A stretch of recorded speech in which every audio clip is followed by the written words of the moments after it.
हा आहे घट विठ्ठल.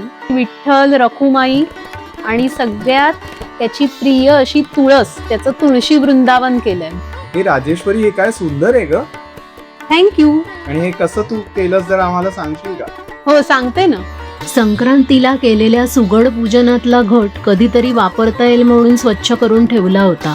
त्याचा असा वापर झाला आषाढीच्या निमित्ताने. चला बघूया कसं केलं हे पेंटिंग. पेंटिंग करताना वॉटर कलर वापरू की ॲक्रेलिक कलर असा विचार येत होता. मग शेवटी ठरवलं चला वॉटर कलरच वापरूया.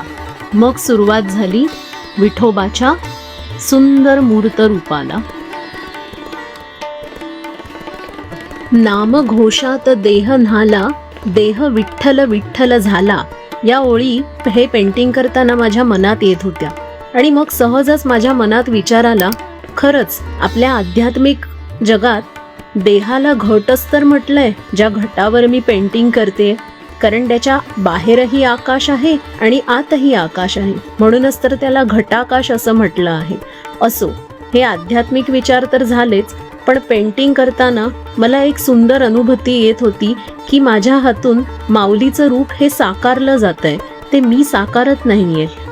असंच तर असतं, देव आपल्या हातून घडत असतो, आपण थोडीच त्याला घडवत असतो, कारण आपल्याला घडवणारा देवच तर आहे. आपल्या मनातला भाव दृढ असल्यानं की देव आपल्याला प्रचिती देतोच. अशीच प्रचिती मला अनेकदा आली आहे. आणि असाच एक सुंदर अनुभव मला माझ्या तामिळनाडूतल्या ट्रिपमध्ये सुद्धा आला. तो आता सांगावासा वाटला. जेथे जातो तेथे तू माझा सांगाती, अशा प्रकारचा तो अनुभव होता. एकादशीचा दिवस होता. आम्ही उटीमध्ये फिरत होतो आणि अचानक आम्हाला एक विठ्ठल मंदिर दिसलं. मग आम्ही जाऊन तिथे दर्शन घेतलं. कुठलीही मराठी भाषेची गंध नसलेली माणसं, पण काय त्यांना त्या विठ्ठलाची भक्ती होती.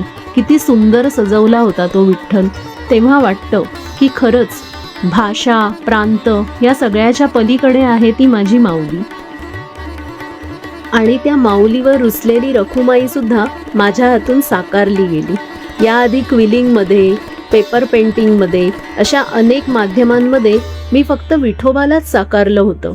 पण आज पहिल्यांदा माझ्या हातून रखुमाई सुद्धा साकारली गेली. इतकं छान वाटलं ना तिचं रूप साकारताना की ते सांगता येणार नाही. आणि हो, विठ्ठल हा एकटा नसतोच, त्याच्याबरोबर त्याची रुक्मिणी म्हणजेच आपली रखुमाईही असतेच. आणि विठोबाला जितकी प्रिय रखुमाई आहे ना, तितकीच प्रिय तुळशी सुद्धा आहे. म्हणून ती साकारणंही तितकंच मला महत्त्वाचं वाटलं. असंच हे पेंटिंग साकारता साकारता खूप छान वेगवेगळ्या आठवणी, अनुभव सांगावेसे वाटले. खूप छान वाटलं. टाकाऊतून टिकाऊ तर मी अनेक वर्ष करत आलेच आहे, पण हा दिव्य अनुभव काही वेगळाच होता. तुम्हाला कसा वाटला मला नक्की सांगा. संक्रांतीच्या सुगड पूजनाच्या घटाचा असा उपयोग होईल असं मलाही वाटलं नव्हतं, पण जे काही घडलं ते फार सुंदर घडलं असं माझं मत आहे. तुम्हाला काय वाटलं ते नक्की मला कॉमेंट्समध्ये सांगा. राम कृष्ण हरी.